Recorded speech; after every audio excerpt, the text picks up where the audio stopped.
Nos dicen que cuando nos jubilemos tendremos como una especie de saco que hemos ido creando durante toda nuestra vida, que es la pensión, pero parece que ahora hay dudas. Si tienes más de 35 o si estás en esa edad, yo creo que tienes que ir pensando en cosas de las que vamos a hablar hoy. Estamos en un país en el que parece que las pensiones están aseguradas, igual no tanto. Hoy estamos con Pablo Gil, que es experto analista financiero, es trader, es economista, es experto en macroeconomía y me apetece mucho hablar de muchas cosas que están pasando y que seguro que Pablo arroja luz sobre esta oscuridad en la que estamos viviendo en este momento.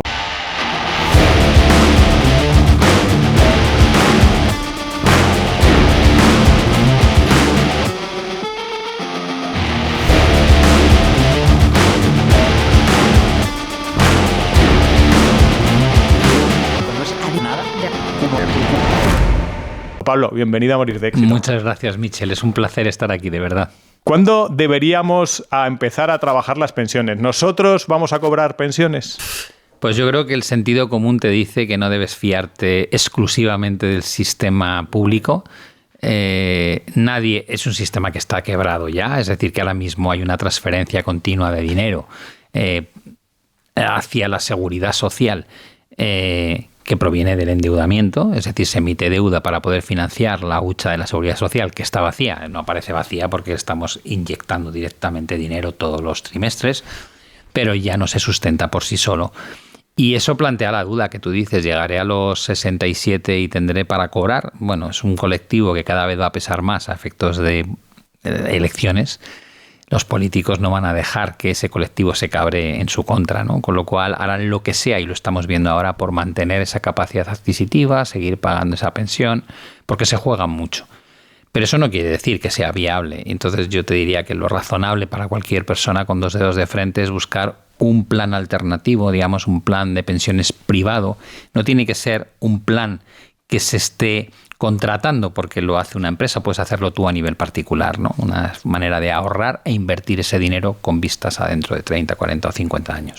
Vale. ¿Cuándo habría que empezar a pensar en tengo que tener un plan B? ¿Cuál es el momento idóneo para decir ya tengo que dejar de gastar, de vivir la vida loca, la dolce farniente y empezar a trabajar en algo de inversión? ¿Cuándo sería la época ideal? Y yo creo que como cuando te lavas los dientes, antes de ser consciente de que es muy importante lavarte los dientes, y es el mismo efecto, no pretendes que lo notes en el momento uno, pero cuando llevas toda la vida lavándote los dientes, pues llegas con una dentadura que exige mucho menos tratamiento.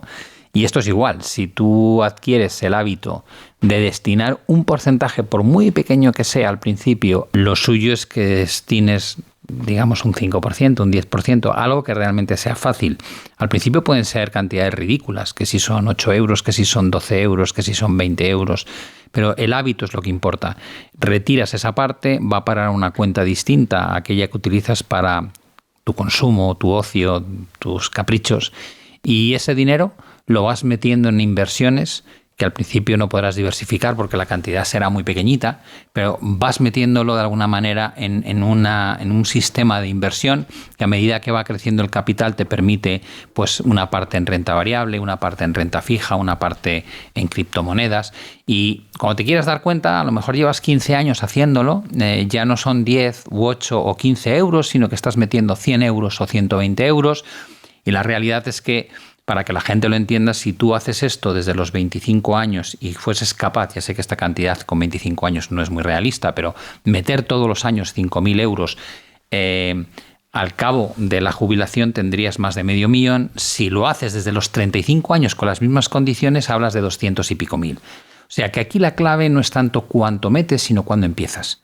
Por eso, un trabajo que creo que es fundamental para nosotros es inculcar en el joven que, aunque le parezca una pérdida de tiempo, un dinero que no es suficiente, que empiecen lo antes posible. Tan pronto tengan una vía de ingresos pequeña, que tomen esa costumbre, que se acostumbren a hacer eso, porque les va a cambiar la vida el día que llegue la jubilación. Has hablado de la primera paga. Para que haya una primera paga, tiene que haber un padre o una madre que la haga. ¿Cuánto cuesta un hijo? Un dineral. Un dineral. Depende mucho de cómo lo eduques, es decir, no es lo mismo llevarlo a una guardería pública que una privada o a una concertada. Lo mismo pasa con el colegio, con las extraescolares. Es decir, si tienes capacidad económica y les quieres dar, porque cuando tienes posibilidades, pues evidentemente uno intenta ofrecerles todo lo que está a tu alcance de la mano, pues al final estamos hablando de cantidades brutales, ¿no? La universidad, el máster. Sé que hay mucha gente que no puede hacerse un máster o hay mucha gente que tiene que optar por la universidad pública, pero como de verdad tengas capacidad de gasto, las cifras por hijo se disparan por encima del 500.000 euros sin ningún problema a lo largo de su vida. Y luego no llegas a desligarte de esa relación, ¿no? Es decir, que luego descubres que a través de los nietos vuelves a abrir la compuerta de ese gasto porque quieres quedar bien, porque quieres ayudar, con lo cual sí, es una empresa muy costosa.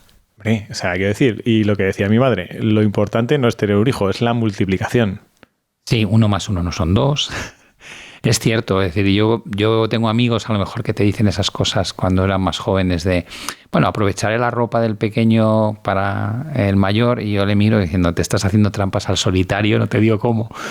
Pero sí, tiene una compensación enorme, y yo no puedo decir otra cosa con 5 hijos, pero evidentemente muchas veces te metes en este tipo de batalla sin conocer realmente lo costosa que va a ser. Si lo supieses bien desde el principio, más de uno se echaría atrás. Bueno, de hecho, ¿no crees que se están echando un poco atrás en España los padres porque dicen, joder, si tengo que invertir este dinero en los hijos y dejo de hacer el disfrute de muchas cosas que tengo que dejar? ¿Puede ser que eso también no esté ayudando a las pensiones?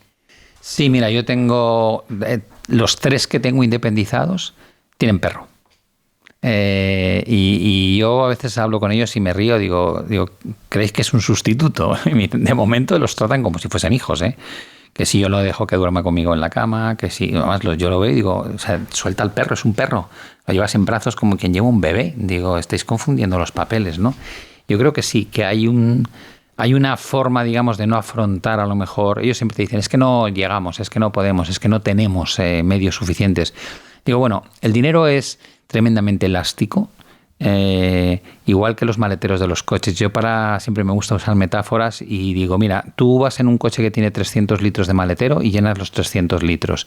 Y yo lo hablo por mi mujer. Y le pongo el monovolumen al lado y me llena los 1.200 litros y todavía me dice, ¿y esta bolsa dónde la meto? Es decir, llena lo que haya. Pues con el dinero pasa un poco igual, gastas lo que tienes. Y el problema es que gastas lo que tienes porque decides ahorrar después de haber gastado. No detraes el ahorro primero y después gastas lo que te queda. Creo que ese es el problema del orden. Yo a veces, cuando una de mis hijas, me acuerdo una vez muy enfadada con la política, el gobierno, los impuestos, me estaba sermoneando, ¿no? Es que tú no entiendes porque, claro, tú ganas mucho más y no sé qué y tal y cual y yo no puedo y no sé qué. Digo, mira, me estás soltando un rollo y tienes en la mano un iPhone que vale 1.000 pavos.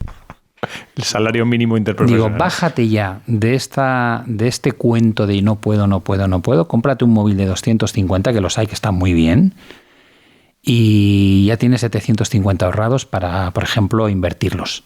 Y seguro que si sigo por esa línea, el bolso, los zapatos, un montón de otras cosas que tú consideras que quieres tener y que no discutes, o sea, no lo ves como una opción no tenerlo. Digo, pero sí es una opción no tenerlo. Tú puedes comprarte ropa más barata y cosas que no son de marca.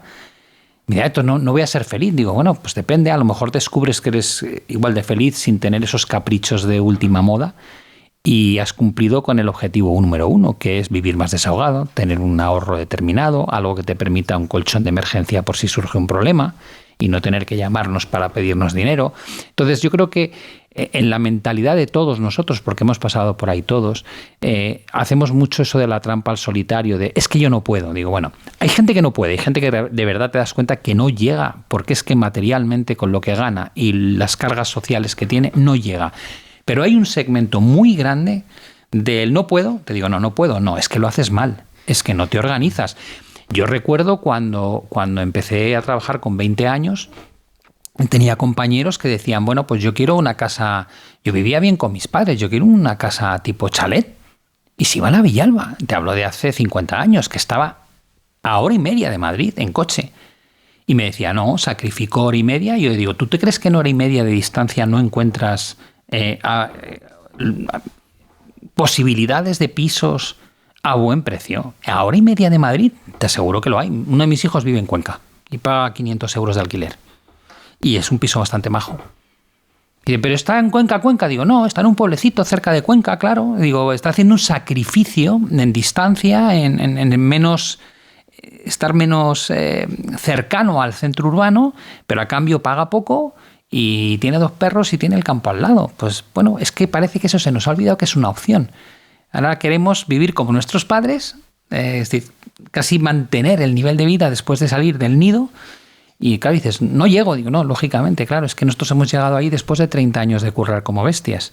Y tú acabas de empezar. Entonces yo creo que ahí también es un toque de atención un poco a la crítica y la queja continua que escuchamos, ¿no? Que para mucha gente es real, pero para mucha otra no.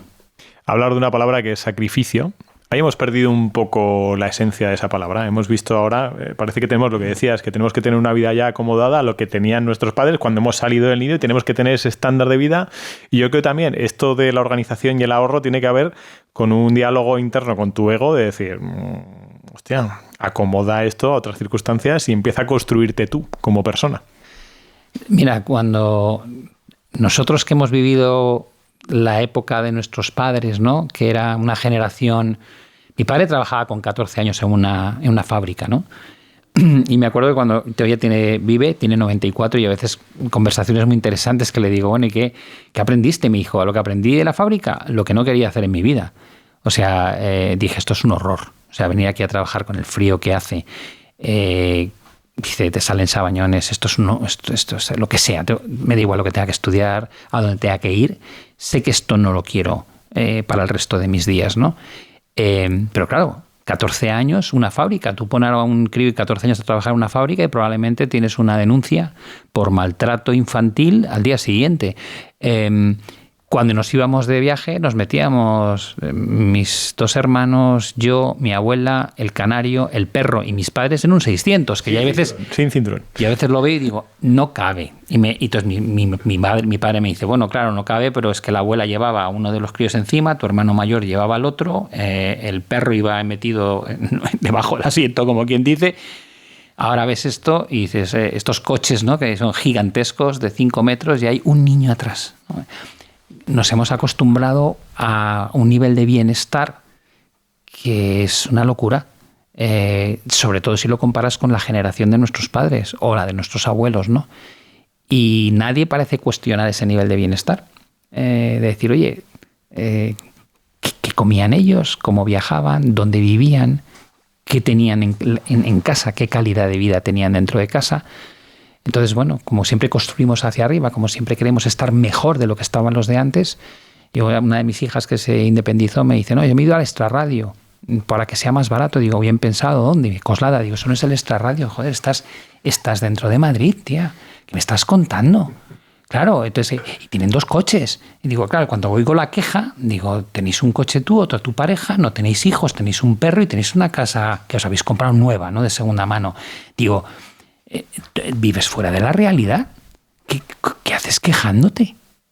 O sea, en mi época eso se conseguía muchísimo más tarde, después de llevar muchos años trabajando. Entonces, por eso digo que hay veces que no es... no quiero generalizar porque siempre hay gente que de verdad lo pasa muy mal y no tiene otra opción y entonces esos se sienten insultados de alguna forma, ¿no? Pero cuando hablas de la media, te digo, hay muchos de los que se quejan que no deberían quejarse, que deberían, como dices tú, sacrificarse más y estar dispuestos a vivir peor, como hemos hecho todos, hasta que construyes pues ese bienestar que te permite dar el salto de calidad. ¿Cómo llevan tu asertividad financiera a la gente alrededor? Porque, por lo que parece, les dices las cosas claras. Sí, yo no me... Dentro de lo que es el entorno familiar, creo que hay que tener capacidad de decir la verdad y argumentar las cosas bien. Si no estás creando una sociedad de gente engañada, ¿no? Yo a mis hijos se lo digo siempre, digo, mírame, yo vivo muy bien, económicamente evidentemente tengo una situación que es privilegiada, digo, pero mira mi jornada, ¿no? Y me levanto a las 8:30, 9 menos cuarto, no madrugo mucho ahora, digo, pero yo curro hasta las 8:30, 9 menos cuarto todos los días de la noche, es decir, yo hago jornadas de 11 horas y para comer, como trabajo desde casa, tardo media hora. Y los fines de semana me ves currar, ¿verdad? Aprovecho para hacer cosas de IVA, de Hacienda, contabilidad, o sea, estoy ya echándole horas y digo, cuando escucho a la gente que quiere trabajar 37 horas y media, digo, pues me parece genial, digo, pero no me digas luego si quieres trabajar 37 horas y media que quieres la casa buena, los coches buenos, el colegio accesible, la seguridad, o sea, la sanidad privada. Digo, no, hombre, no, tiene que haber una relación razonable entre tu capacidad de esfuerzo y la calidad de trabajo que haces con lo que obtienes a cambio. Es que si no, te vuelves a un sistema que no tiene ni pies ni cabeza, donde a todos se nos mide por lo mismo. ¿Cuánto ganas? Pero no qué haces con el tiempo de trabajo. Es decir, solamente puntúas una de las variables. Y el otro día me reía mucho cuando escuchaba a Yolanda Díaz, ¿no?, decirle al jefe de la patronal, es que usted gana 37 veces el salario mínimo. Y digo, ¿cuál es la idea? ¿Que todo el mundo gane lo mismo? O sea, no tenemos en cuenta la formación, ni lo que te ha costado llegar, ni el riesgo que asumo. Yo todo mi negocio lo financio yo. Eso quiere decir que si sale mal, pierdo mi dinero. Y trabajo 11 horas al día. Y llevo 40 años. Yo me podría haber jubilado por tema de discapacidad hace ya 6 años casi. Y sigo currando y sigo pagando casi 50% de impuestos, más luego los indirectos. Es decir, realmente pagaré un 60%. Que va a parar la población española, ¿no? Entonces dices, ¿qué haces con tu vida? Digo, pues trabajo como un energúmeno, intento ser de lo mejorcito en mi segmento. Y si me comparan con los que hacen lo que hago yo, me parece genial. Pero no me compares con la chica que limpia en mi casa, que no tiene estudios, que no requiere una formación especialmente grande. Entonces, claro, si me comparas con ese salario, la chica dirá, uy, este señor gana muchísimo más. Qué injusto, digo. ¿Cómo que injusto? Estás comparando peras con manzanas. Entonces, estamos llegando a una sociedad donde solo importa cuánto gana cada uno, no cuánto trabaja para ganar eso, ni cuánto arriesga para ganar eso. Y es una mentalidad muy comunista. Poquito para todo el mundo igual. Digo, hombre, no, así lo que hace es que todo el talento se te va fuera, claro, porque es un sistema que no está primando o incentivando a aquellas personas que están dispuestos a arriesgar y a trabajar como mulas para destacar, ¿no? Y es una sociedad muy peligrosa. Cuando incitas a eso, lo que construyes es una falta de incentivo enorme en la gente con talento. ¿Y puede ser que la gente que sí que tenga talento para ganar dinero esté poco formada para invertirlo? O sea, hay más gente siendo capaz de ganar dinero ganar dinero como una persona mayor y gastártela como un niño. Sí, no. Yo he conocido mucha gente que sin tener el talento para gestionar su propio capital, sí tienen la inteligencia de buscar gestores que lo hagan por ellos. Es decir, hay un momento que cuando tienes una cierta cultura, y cultura me refiero a que en tu segmento has conseguido progresar hasta ser uno de los mejores y por tanto tener unos ingresos grandes, esa gente tiene la inteligencia suficiente como para decir, bueno, yo no quiero o no sé gestionar ese patrimonio que he generado, pero sí tiene esa luz que les dice, bueno, pues hay un montón de servicios, banca privada o fondos que de alguna manera te ofrecen, o cuentas bancarias que te ofrecen ese asesoramiento cuando la cantidad es suficientemente grande en la cuenta, ¿no? Y entonces delegan esa gestión en gente que se dedica a eso, a mejorar el retorno sobre las inversiones del patrimonio. Con lo cual yo te diría que no tienes por qué hacerlo tú, lo puedes delegar. A mí no se me ocurre cuando tengo un problema judicial representarme a mí mismo, pero tengo la inteligencia suficiente como para contratar un abogado, ¿no? Bueno, pues estamos un poco en ese punto. El problema no está en la gente que acumula un patrimonio grande. Yo te diría que el problema está en la gente que tiene poco y que al tener poco cree que no puede invertir. Ahí es el gran cisma. Que dices, no es incompatible invertir con tener poco. Inviertes poco, pero a la larga el efecto es enorme. Con lo cual aquí hay que romper esa barrera de solo invierte el que tiene mucho dinero. Digo, no es cierto. O no debería ser así al menos. Uno de mis hijos, por ejemplo, no trabaja todavía, tiene unos ingresos por tema de redes sociales pequeño y yo ya le tengo, y está haciendo DCA en 6 productos distintos todos los trimestres. Te preguntaré ahora, para los que no sepan, ¿qué es eso de DCA por los trimestres? ¿Vale?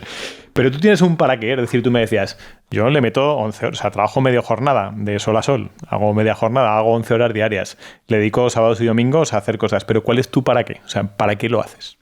La primera cuestión es porque me gusta, es decir, el éxito en la vida para mí es dedicarte a lo que realmente te apasiona. Esta pregunta me la han hecho 1000 veces, lo de ¿es verdad que el dinero da la felicidad? Digo, no, el dinero da algo mucho más importante que eso, da la libertad de elección. Tener dinero es poder escoger qué camino quieres recorrer. La mayoría de la gente se ve obligada a ir por una senda porque no tiene otra opción. Y cuando hablas con ellos lo ves, están hartos de su trabajo. Digo, bueno, yo me muero si tengo que hacer un trabajo que no me guste. ¿Qué es para mí entonces el éxito? Digo, el poder estar dedicándome a aquello que me apasiona. Y que cuando me canso, y me ha pasado en 3 ocasiones en mis 40 años, he cambiado el rumbo.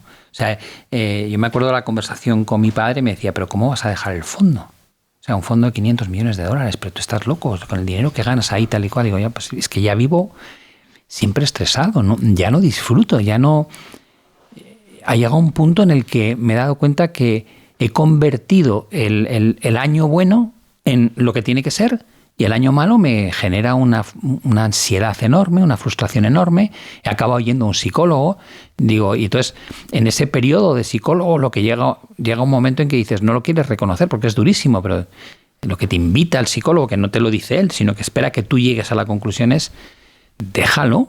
Y claro, yo le miraba, cuando te vas dando cuenta de la decisión que surge en tu interior, yo le miraba como diciendo, te voy a matar. O sea, llevo toda mi vida para llegar a donde he llegado. Llevo aquí unos cuantos años largos y me estás invitando a decir en alto, si no eres feliz, haz otra cosa. Entonces, cuando te has pasado toda tu carrera como queriendo llegar a un sitio y cuando llegas, después de 10 años, descubres que ya no te hace feliz, ser capaz de decir, pues lo tiro y me reenfoco, es muy complicado. Y yo la primera vez me costó un montón, la segunda vez me costó mucho menos, lógicamente, y ahora lo pienso, digo, el día que me levante por la mañana y mi sensación, que mucha gente la tiene, es la de, lunes, qué horror, otra semana, o el domingo, que hay gente que está deprimida por las tardes de cara a lo que se le viene encima. Yo no, yo me levanto el lunes enchufadísimo, es como, y vamos a hacer esto, y quiero probar esto, y me han contado esto, y voy a ir a un podcast a conocer a este tío. El día que no tenga esa ilusión por hacer las cosas, ni podré trabajar 11 horas o 10 horas o 12 al día, ni tendrá ningún sentido que trabaje ese tiempo. Con lo cual, muchas veces cuando me preguntan, ¿y trabajas tantas horas? Digo, bueno, es que no es trabajo como tal. O sea, es una especie de reto personal que me entretiene, que me gusta, que me mantiene la cabeza muy despierta. Es algo distinto al trabajo. Es una mezcla entre trabajo y reto. Que yo creo que la gente que te ve habitualmente en redes sociales tendrá una foto fija de ti, pero no tiene este recorrido de esas 3 veces que saliste de una zona gris, porque al final estás... Que es un término que acuñó un psicólogo americano que dijo, no, esto es languishing, ¿no? Esto es mucha gente y el 75-80% de la gente vive en esa zona gris. Pero ¿cuáles son los indicadores de Pablo de decir, cuando notas que estás en esa zona gris, que empiezas a decir, esto no tiene sentido, o sea, esto es un domingo por la tarde todo el día? O sea, toda la semana es un domingo por la tarde. ¿Cuáles son los síntomas que tú viviste para decir, hostia, esto va a tomar por saco y me reinvento y soy lo que soy ahora? Bueno, yo creo que tienes que ser muy franco contigo mismo y eso no es nada fácil. A ninguno nos gusta ponernos delante del espejo para ver los defectos, ¿vale? Entonces, la tendencia es a ocultarlo, es a engañarte, a decirte que no es así. Pero yo para estas cosas soy muy pragmático, ¿no? Y hay un momento en que, incluso yo lo hablo ahora, ¿no? Con mi socio y con parte del equipo. Yo cuando estoy muy yo soy de los que suelta las cosas, ¿vale? No me callo. Yo trabajaba con León Bartolomé, que era antiguo country manager de Bank of America. Y me gustaba mucho una frase que decía, entrábamos en la reunión y decía, como no lo digas, exploto. Y yo decía, bueno, va a soltar aquí lo que no está escrito. Y es una frase que yo me ha gustado meterla dentro de mi repertorio y decir, mira, no te guardes las cosas que te queman por dentro, porque luego el día menos pensado, con una gota que con mal vaso sale, todo explota y encima tu entorno no entiende qué ha pasado, porque es algo que se lleva acumulando desde hace meses.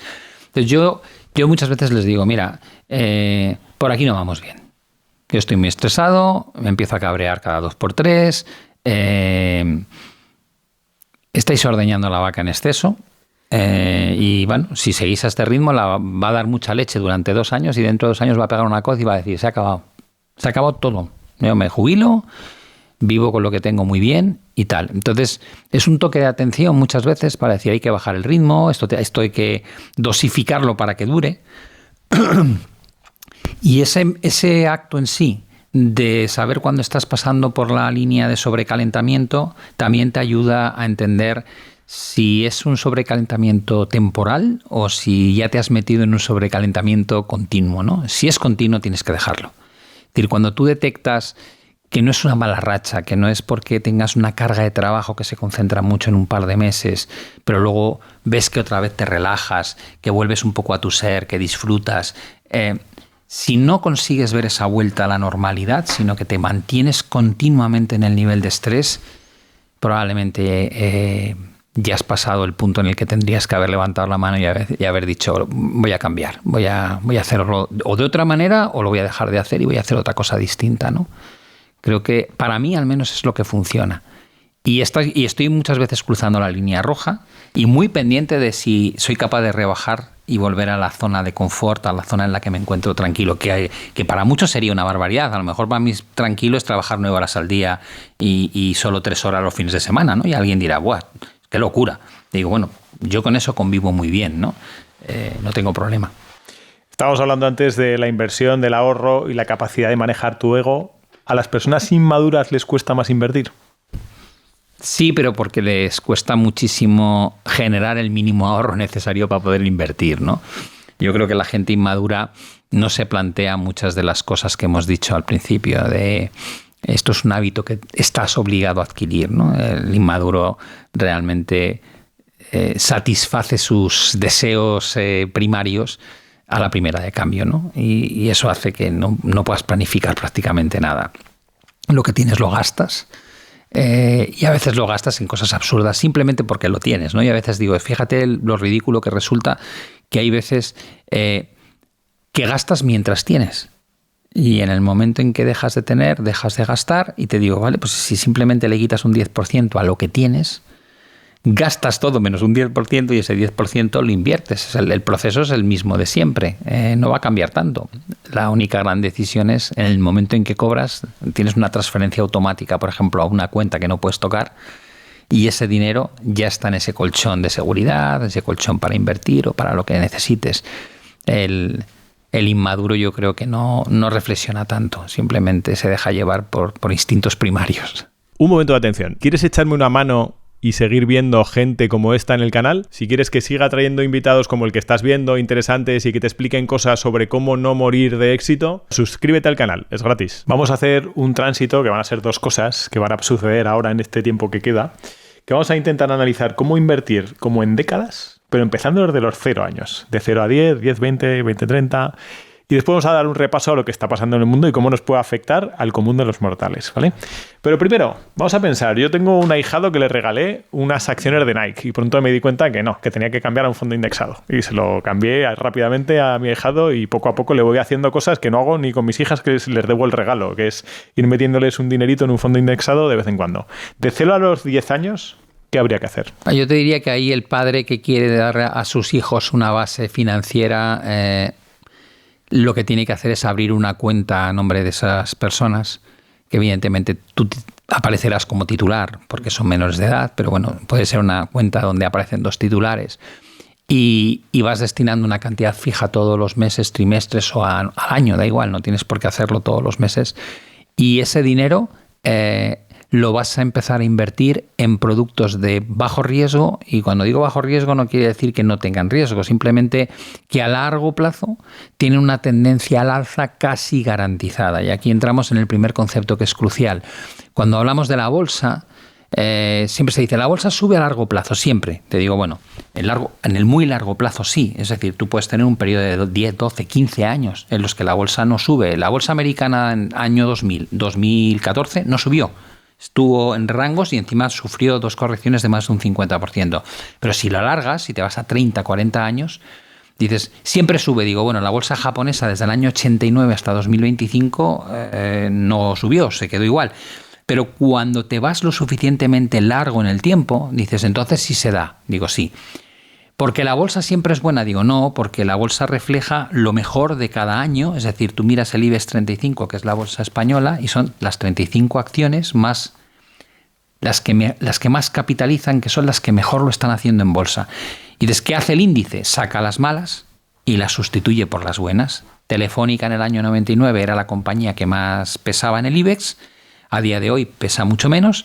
Y hay otras compañías como Iberdrola o como Inditex que pesan mucho. Dices, ¿qué ha hecho el índice? Le ha dado más peso a lo que lo hace mejor y le ha quitado peso a lo que lo hace peor. Con lo cual, si yo miro una historia de 40 50 años y sé que los índices sacan a lo malo y meten lo bueno, pues lógicamente la tendencia tenderá a ser positiva. Y otro factor que la gente tiene que entender es que el dinero fiat, que es el euro, el dólar, la libra, el yen, pierde capacidad de compra sistemáticamente a lo largo de la historia.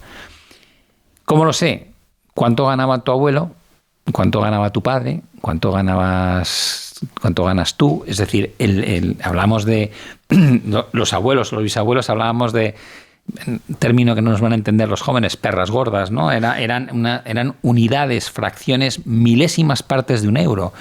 Y los abuelos pues también céntimos, y los padres ya eran cantidades en pesetas, pero la peseta es una ridiculez comparado con el euro, porque estamos hablando de un tipo de cambio de 166, con lo cual dices, vale, cada vez el dinero compra menos, porque la casa que compraban mis padres lo hicieron por 18.000 euros al cambio y hoy vale $500.000.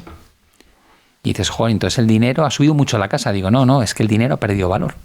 Míralo de la otra manera. Si hubiesen pagado la casa con monedas de oro, hoy la comprarían por las mismas monedas de oro. El oro ha mantenido el valor, el dinero no. Como la bolsa está cotizando en dólares o en euros, el hecho de que la divisa, el dinero pierda valor, hace que se compense con una cotización cada vez más alta de la bolsa. Una vez tienes ese concepto claro, que estás apostando por un activo que a largo plazo sube de precio, dices, vale, entonces, ¿qué necesito? Digo, que sea lo más diversificado posible. ¿Qué podemos hacer? La gente dice, me voy al MSCI Mundial, que es un ETF que replica a un conjunto de bolsas del mundo. Y digo, ya no te funciona. ¿Por qué? Porque Estados Unidos pesa el 70%, con lo cual realmente estás comprando casi todo Estados Unidos y muy poquito del resto. ¿Qué es lo que le digo yo a mi hijo? Digo, no, cómprate 3 ETFs. ETF es un producto que tiene una comisión muy baja, que replica exactamente lo que hacen los índices de bolsa, y le digo, cómprate uno que sea en Europa, que replique el Stock 600, que es la bolsa más global que tenemos, otra que replique el S&P 500, que es la bolsa más global de Estados Unidos, y otra que replique el mundo emergente, como puede ser un ETF del MSCI Emergentes. Y le das el mismo peso a los 3, y ya tienes exposición al mundo, a la bolsa del mundo, en 3 grandes regiones. Y me dice, ¿cuánto pongo? Digo, vale, pues el 40%, entre 40 y el 50% de tu dinero va a esta inversión. Ya veremos si son 100 euros, 50 o 200. Eso es una. Oro y plata es otra cosa que quieres tener. ¿Por qué? Digo, pues porque el oro y la plata han demostrado que mantienen la capacidad adquisitiva frente al dinero tradicional, que lo pierde. Digo, vale, la clave es cuánto. Digo, un 10%, no pongas más. Ya tienes un 50%. Digo, vale, una parte va a renta fija.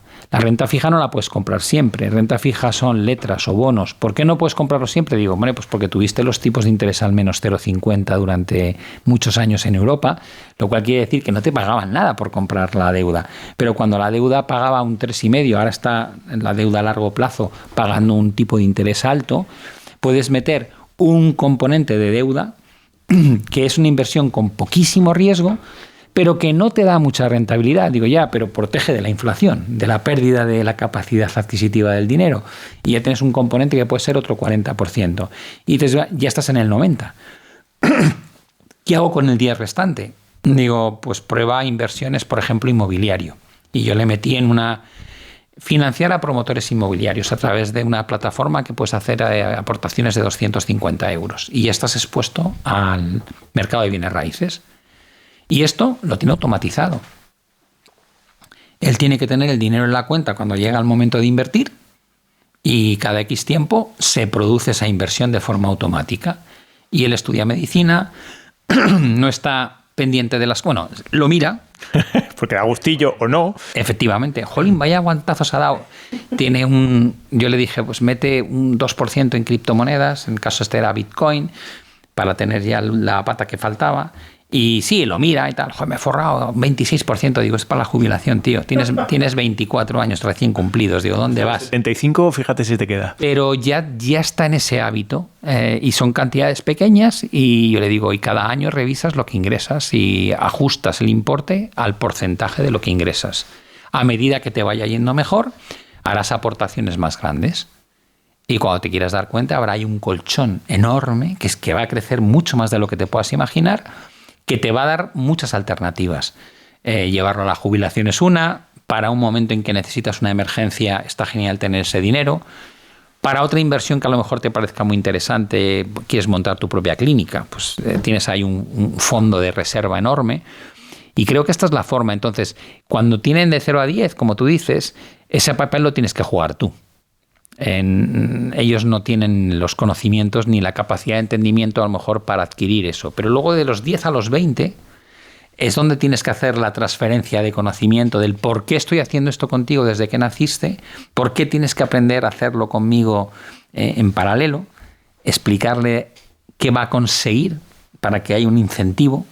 Y luego ya a partir a lo mejor de los 20 en adelante son ellos los que se hacen dueños de esa inversión y la van manteniendo en el tiempo, ¿no? Creo que ese es un poco el proceso que deberíamos seguir, ¿no? Luego una vez ya tienes el hábito, ya no cuesta. Muchos dicen que cuando eres joven es bueno o lo permite que sean de mayor riesgo las inversiones que cuando vas haciéndote mayor. ¿Eso tiene sentido o no? Bueno, digamos que yo con mi padre a veces hemos hablado, hace 2 o 3 años, me acuerdo, él era economista.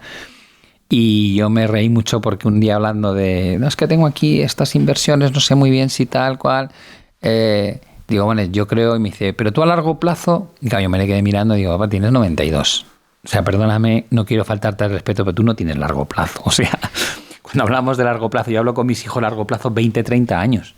Con 92 años, o sea, igual sí te conviertes en la persona que bate récords de años en vida, digo, pero la realidad es que tú no tienes capacidad de recuperación. Es decir, si tú tienes la mala suerte de vivir un 2008, un año 2001, 2002, con una caída de un 50%, es muy probable que los años que va a tardar el mercado en volver a donde estaba, tú no los tengas.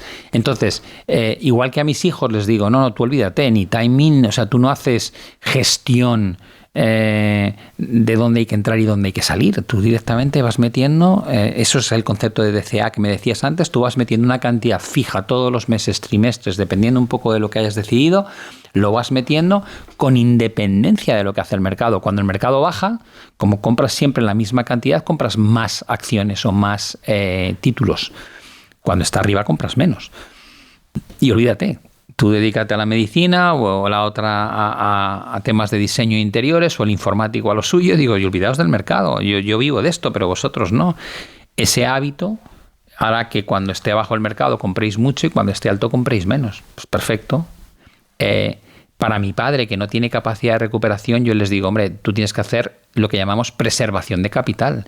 Tú no buscas rentabilizar mucho tu dinero, tú lo que buscas es que tu dinero no pierda capacidad de compra. Es decir, a mi padre yo le digo, tú con letras del tesoro vas aviado, o sea, estás perfecto, estás sacándole un 2 y pico por ciento, la inflación es un 2 y pico por ciento, no pierdes, mantienes y a vivir lo que te queda. Tampoco tienes, a diferencia de los jóvenes, que estamos en una especie de carrera de consumo. O sea, tú piensas en la vida, ¿no? Cuando dices, te casas y lo primero que piensas es en la casa en la que quieres irte a vivir y después en el coche, y si te va bien quiero cambiar el coche y luego quiero mejorar la casa y luego llegan los niños, la guardería, el colegio, actividades extraescolares y ya tengo 3 o 2 y quiero un coche más grande que no cabemos bien y luego la casa la quiero más grande. Estás consumiendo todo el tiempo, pero cuando eres mayor no tienes apetencia por cambiar de coche, ya tienes el que tienes desde hace un montón de tiempo, tu casa se ha quedado grande porque era para toda la familia y ya no la necesitas. O sea, pasas a otro estado de consumo, con lo cual ahí generar retorno es mucho menos importante. Entonces sí, creo que el perfil de riesgo de alguien que es muy mayor no tiene nada que ver con el perfil de riesgo del que es joven y tiene tiempo a favor para recuperarse. ¿Hay un porcentaje estipulado para dedicar a la inversión y al ahorro? ¿Cuál sería el porcentaje adecuado o no lo hay? Depende muchísimo del perfil de riesgo de cada uno. Yo te diría que es muy difícil porque hay gente para todos los gustos, ¿no? Gente que te dice prefiero vivir mejor y ahorrar e invertir menos, y hay gente que le da mucha importancia a qué le va a quedar al final de su vida laboral, ¿no? Y ese prefiere hacer un ahorro grande y una inversión también grande. Yo creo que eso depende de cada uno, ¿no? Y además es justo decir que no tiene que haber una cantidad determinada, sino que debe uno conocerse a sí mismo y cuáles son sus apetencias, ¿no? Pero incluso a la hora de invertir, ¿no? Si nos sentásemos tú y yo para hablar de ¿en qué invierto ahora, Pablo? Te diría, lo primero que hay que estudiar es cuál es tu perfil de riesgo. Es decir, ¿cuánta pérdida puedes aguantar sin que te quite el sueño? Porque la primera pregunta es esa, no es cuánto quieres ganar, es cuánto estás dispuesto a perder sin que realmente te amargue la existencia. Normalmente la gente ahí se engaña, es el primer engaño. La primera respuesta suele ser, ¡buf! No, yo puedo aguantar un montón. Yo me acuerdo cuando empecé a hablar en 2023 y sobre todo a principios de 2024 de la compra de China, yo les decía, bueno, yo me lo hago para un plazo de 5 a 10 años, quiero ganar un 100% más o menos, es mi objetivo.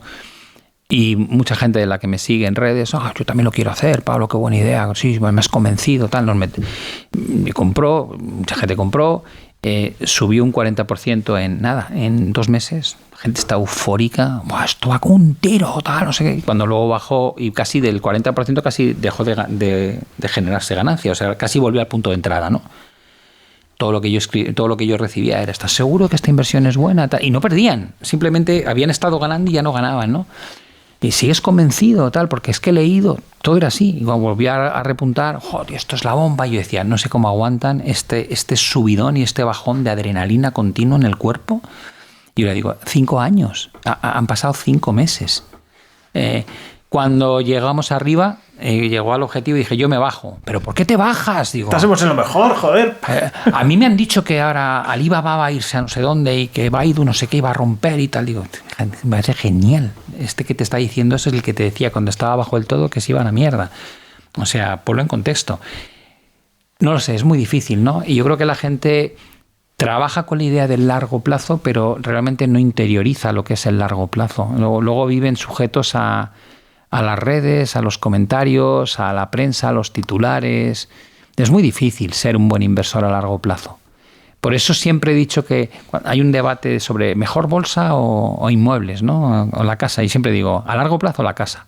Y me dicen, no, pero no da más retorno. Digo, no, pero da infinitamente más tranquilidad. Yo no conozco a nadie que compre casas y esté todas las semanas mirando si sube o baja. A nadie. Que todas las semanas entre en Idealista a ver cuál es el precio metro cuadrado. Pero no conozco a casi ninguno que compre a largo plazo y que no sepa exactamente dónde está el IBEX o dónde está el SP500 todas las semanas. Con lo cual, si de verdad no vas a hacer nada más que mantenerlo, digo, hombre, cásate con algo que no te requiera pérdida de tiempo, ¿no? Y angustia. Aunque te dé menos retorno, pero vas a vivir infinitamente más tranquilo. ¿Qué es más difícil? ¿Entrar en una inversión? O sea, tomar la decisión de entrar en una inversión o salir de esa inversión. Yo te diría que salir es peor que entrar.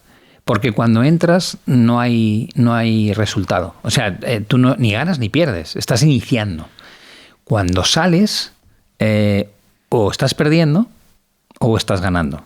Si estás perdiendo, siempre está ese diablillo en tu hombro que te dice, no te salgas aquí, aguanta que va a recuperar, ¿no? Esa es un poco esa sensación de no voy a ejecutar el stop, no voy a ser disciplinado porque he leído, me han dicho, seguro que. O sea, está ese juego de el momento en que cierras, la pérdida se convierte en una realidad aplastante, ¿no? Es como decir, ya no hay solución. O sea, el momento en que has cerrado acabo de reconocer que he perdido tanta cantidad de pasta. Y eso es durísimo. Mientras no lo cierras, lo estás perdiendo, pero te queda ese consuelo, la esperanza de igual lo recupero, ¿no? Y cuando ganas ocurre lo mismo. Cuando estás ganando, normalmente la gente quiere ganar más. Y cuando las cosas van bien, lo que lees siempre es muy positivo. O sea, cuando el mercado está arriba, todo lo que rodea la información que tú escuchas es lo bien que van a ir las 7 magníficas por la IA y están gastando cantidades ingentes en centros de datos y Nvidia acaba de batir resultados otra vez y Donald Trump va a ser el gran soporte de este tipo de compañías. Es decir, todo lo que ronda alrededor es como, ¡buah! Esto va a ser maravilloso. Entonces, en ese entorno salirte te da la sensación de ser el imbécil que te quieres bajar de un cohete que no va a dejar de subir, ¿no? Entonces, te diría que salirse siempre es peor. Es como ir contracorriente. ¿Y para ti cuáles son las condiciones para tomar una decisión de salida? Cuando tienes todo ese ruido alrededor que te dice, pero hombre, te estás perdiendo la fiesta, ahora con esta hora, que es cuando mejor estamos, te vas a ir. Es un poco cómo tomas esa decisión. Se toma antes de empezar. Yo cuando contaba lo de China decía, el beneficio esperado es un 100%. Yo quiero salirme cuando lleguemos a la directriz bajista desde el año 2007 y estabas a un 100% de distancia. Es ahí donde tú dices, si pierdo más de un 50% me salgo, si gano un 100% me salgo. Ahí no hay sentimiento, ahí no hay... El corazón no está palpitando, ahí es simplemente la cabeza que te organiza un mapa de inversión y dices, este es mi riesgo, este es mi tal, aquí. Y ahí defines, son las cláusulas del contrato contigo mismo, ¿no? Esto es así. Cuando llega la cláusula y se ejecuta, tienes que tener la disciplina de decir, esto es lo que dije. Cuando no estaba caliente, cuando no me estaba afectando el ruido, ni el beneficio, ni la pérdida, esto fue lo que decidí que era correcto. Voy a respetar mi opinión de cuando lo analicé en frío, en lugar de ahora que lo veo en caliente, ¿no? Entonces, ese momento es crucial. Tienes que ser fiel contigo mismo y creerte que el análisis que hiciste era el correcto. Ya sabes que cuando luego llegue el momento, la tendencia es a manipular un poco lo que dijiste. Pero si eres disciplinado, es maravilloso porque además te sales y liberas tu dinero y tu mente para buscar la siguiente oportunidad. Si no lo haces, te quedas anclado en eso. Y a veces les explico, digo, ahora China ha bajado, ¿no? Y sé que algunos no se han salido. Y digo, tú fíjate ahora el debate interno que no me cuentas, pero yo sé que tú estás viviendo. Todos los días, cuando la bolsa china baja, dices, jo, tío, tenía que haberme salido. Es que habíamos llegado al 100%. Es que, ¿por qué diablos no me salí? Y entonces empieza la segunda fase y es, si recupera y llega a tal sitio, entonces sí que lo voy a cerrar. Y cuando luego el mercado recupera y llega a ese sitio, dices, un poquito más y llego al 100%, que era donde realmente me quería haber salido. Y empieza un juego realmente absurdo, porque todo eso ya lo tenías antes de que corrigiese y no lo quisiste recoger. Entonces, toda esa narrativa interna hace que no estés viendo la siguiente oportunidad y tengas tu dinero anclado a algo de lo cual tendrías que haberte salido ya. Incluso si te equivocas y sigues subiendo, tú tienes un dinero que puedes utilizar para otra oportunidad, que a lo mejor es más rentable que lo que le queda a la oportunidad en la que estabas invertido. Entonces, yo te diría que es un acto de entender que no estás aquí para comprar en el mínimo y vender en el máximo, sino para extraer una porción del recorrido donde los argumentos son suficientemente sólidos como para compensarte tomar el riesgo. Y una vez se ha cumplido ese trayecto, el resto que puede seguir subiendo a lo mejor ya no está tan justificado desde el punto de vista de argumentos y no deberías estar ahí metido.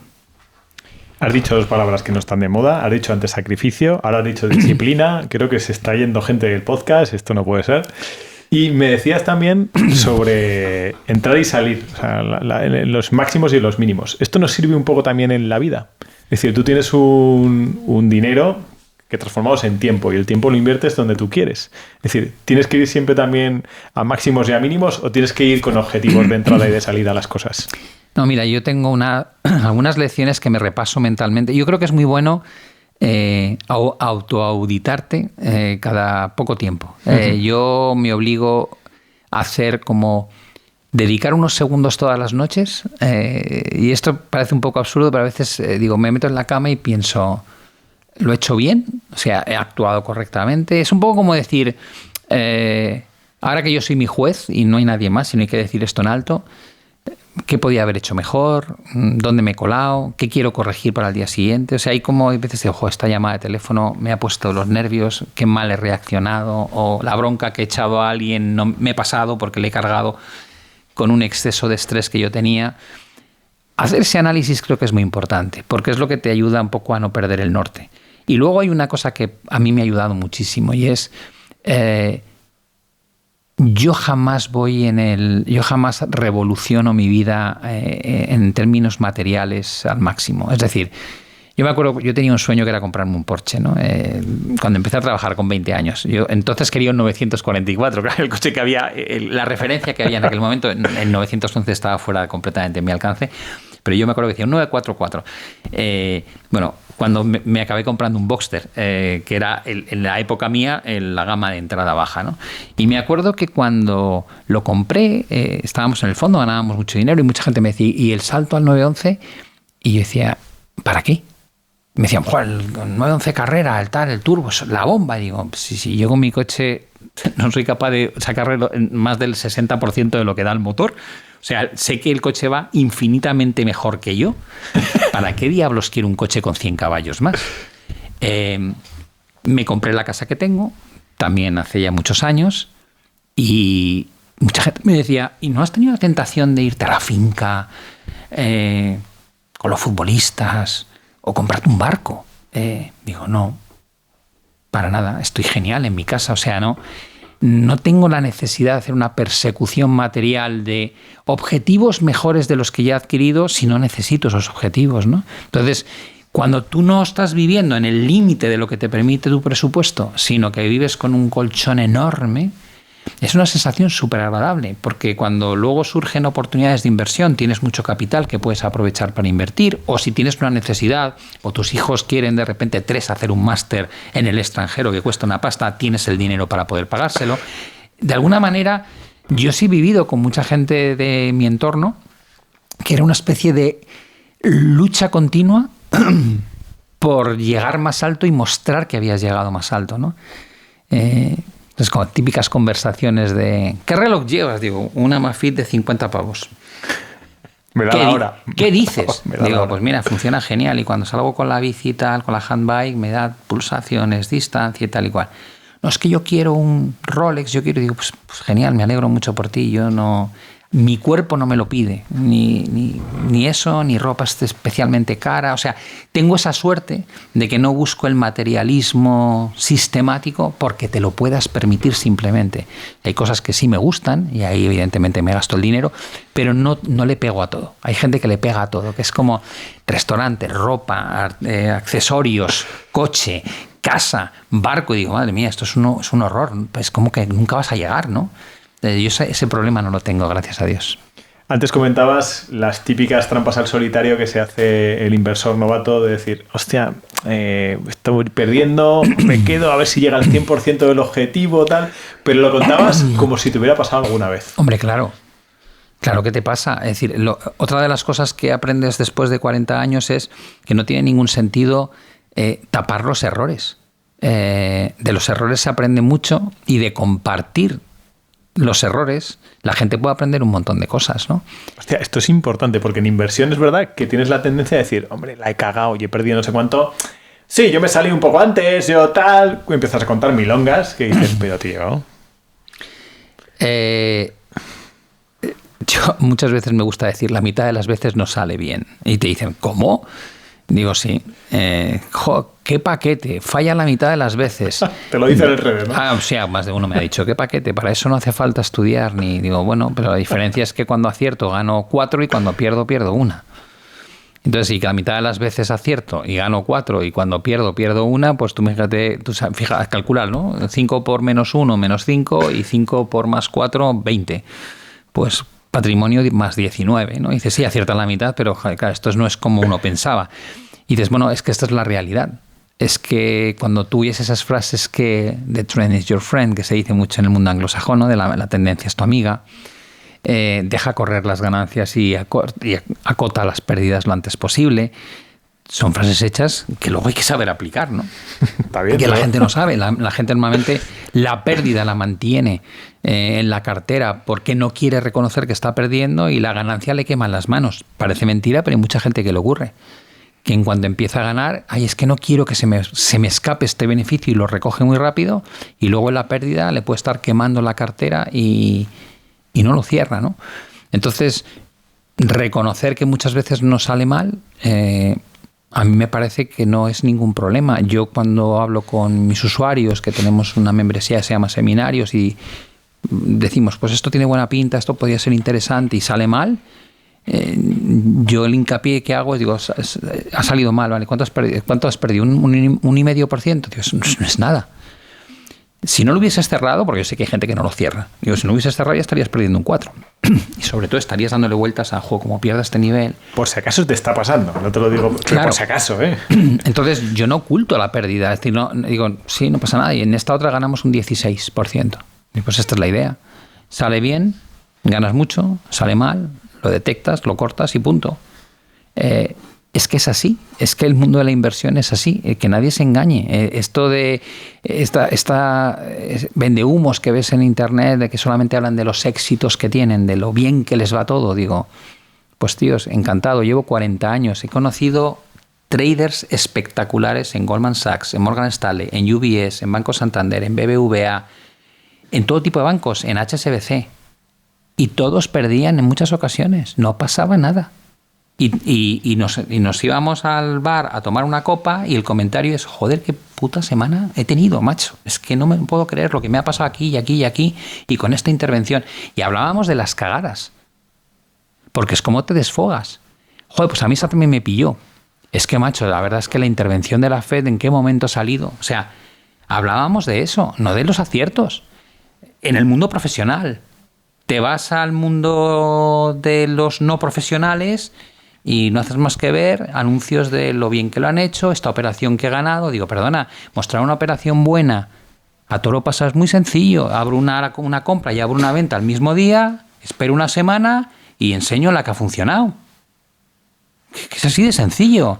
Y parece que aciertas siempre. Y hay gente que lo está haciendo. Gente, no voy a decir ningún nombre, gente que se gasta un dineral en internet, en Publi, que no hace más que decir las operaciones buenas que hace. Te digo, pues que sepáis que es muy sencillo, te abres una posición en cada dirección, no pierdes ni ganas nada, porque lo que ganas por una lo pierdes por otra y enseñar la buena. Eso es ser franco con la gente, eso es ser ético, eso es engañar. Yo al menos digo, no, yo estoy en un fondo público y sé que tengo mis premios, es decir, yo he gestionado de verdad, me he ganado la vida gestionando dinero. No contándole a la gente qué tiene que hacer para ganar dinero. La industria nuestra está plagada de gente que no se ha ganado la vida nunca gestionando, sino que se gana la vida diciéndole a los demás cómo se gana gestionando. Y te digo, hazlo, si tan fácil es, hazlo. Si dices que 8 de cada 10 te salen bien, digo, ¿qué haces vendiendo cursos, tío? Ábrete una cuenta, apaláncate y en un año eres multimillonario. Si hay brokers que te ofrecen apalancamiento 200 a 1, acertando 8 de cada 10, ¿qué haces vendiendo esto por 300 euros? Es como si yo te digo, Michel, tengo la gallina de los huevos de oro, por 200 pavos te la alquilo. Y no me dirías, no, tío, si tienes la gallina de los huevos de oro... Un poco más. No, úsala. O sea, empieza a producir huevos de oro y vete a venderlos, que te vas a forrar. Pero no alquilo ni vendo la gallina. Muchas veces lo que pasa es que queremos... Es muy bonito que te digan, te vas a forrar sin esfuerzo. Y por eso esa gente consigue colocar su producto. Pero es gente que no tiene ni experiencia, que no se ha ganado la vida haciendo esto. Y a pesar de eso, venden un montón de producto y engañan a un montón de gente. ¿Qué tienen que ver los usuarios? Porque esta gente, quiero decir, estamos comprando cursos constantemente. ¿Cuáles son los indicadores que nos tienen que dar en la nariz de que esto huele a chamusquina? Mira, yo lo primero que digo es... necesitas un track record y no vale las cuentas auditadas, que también eso se falsea ahora ya. Necesitas un track record demostrable. Es decir, el que ha estado gestionando a nivel profesional, lo ves, qué fondos ha gestionado. O sea, es información pública. Y dices, pues vete a verlo, a ver qué tal lo hacen de verdad. Compruébalo, moléstate en ver qué ha hecho este tío. Pero no lo que te cuenta en Internet. No. Trastea qué fondo gestionaba, qué track record tuvo, y eso ya te da una idea de si lo que te está contando es verdad o no es verdad. Yo, por principio, y tengo muchos hijos de entre los 20 y los 30 años, y les tengo todo el respeto del mundo, pero a mí, si me dices, un chaval de 28 años que te va a enseñar a invertir, digo, no, lo siento. ¿Por qué? Digo, pues porque solamente conoces un mercado, que es un mercado al alza. Porque desde el año 2010, 2009-2010, no ha habido más que un mercado al alza. Y te dicen, no, ni idea. La pandemia no fue un mercado a la baja. La pandemia fue un susto enorme que duró 2 meses y la bolsa americana cerró en máximos históricos. Tú solo conoces la mitad de la película. Con lo cual, no me puedo fiar como gestor. Porque yo que sí he estado en la guerra, esta es la diferencia, ¿no? Yo he estado 2 años viviendo el colapso de .com, y viendo cómo desaparece el 78% de las empresas del Nasdaq. He vivido la crisis 2008 gestionando un fondo financiero donde bajó el sector un 91% y quebraron 492 entidades y se cambiaron las reglas del juego sobre la marcha. Yo que estaba en esas guerras, es decir, cuando la gente dice, no, mira, es que este tío le he visto en el paintball y es la caña. Te digo, ya, vale, está genial para divertirnos. Pero si vamos a tener que vivir una situación como la de Ucrania, yo prefiero que el que tenga al lado sea un ex sargento que estuvo en la guerra de Afganistán o estuvo en la guerra de Vietnam, ¿sabes? O sea, preferiría que el que tenga al lado sea un tío que me diga, ahora es cuando vas a ver que el mundo se te cae encima, no vas a ver la luz, te voy a explicar lo que vas a sentir y no te preocupes que hay luz. Y se consigue así. Eso es lo que quiero al lado, no el del paintball. Bueno, pues el mercado está plagado de monitores de paintball. Entonces te digo, bueno, ¿cuándo echas en falta al ex sargento? El día que haya una guerra real en los mercados. Muchos creen que no va a haber nunca. En 15 años no ha habido ninguna. Y eso ha creado una sensación de ¿para qué me voy a preocupar? Pero yo que vengo del año 87 y viví el lunes negro y la crisis del 97 de las divisas asiáticas y el default de Grecia en el 98 y el .com en 2001 y 2002, entre medias las Torres Gemelas del 11 de septiembre con la bolsa cerrada una semana y todo colapsando, la crisis del 2008, te digo, bueno, después de 40 años a lo mejor me he vuelto muy conservador, pero gracias a eso, después de 40 años sigo aquí. Creo que los que no son conservadores, cuando llegan estos momentos, directamente desaparecen. ¿Queréis conocer un poquito más cómo se cocina Morir de Éxito? Pues meteros en la pestañita de comunidad, porque ahí hablamos precisamente de quiénes son los siguientes entrevistados, os preguntamos cuáles son las preguntas que tenemos que hacerles. Meteros en la pestaña y conozcámonos un poquito más. ¿Cuál fue la guerra más cruda y qué lección aprendiste en las trincheras? La del 11 de septiembre fue dramática, sí. Fue dramática porque ni tenía tanta experiencia todavía, todavía me estaba curtiendo. Y yo tenía además una posición que estaba vendido de las bolsas de Estados Unidos y comprado de las bolsas europeas. Y cuando se produce el atentado el 11 de septiembre, a mí me pilla en una revisión del coche que tenía.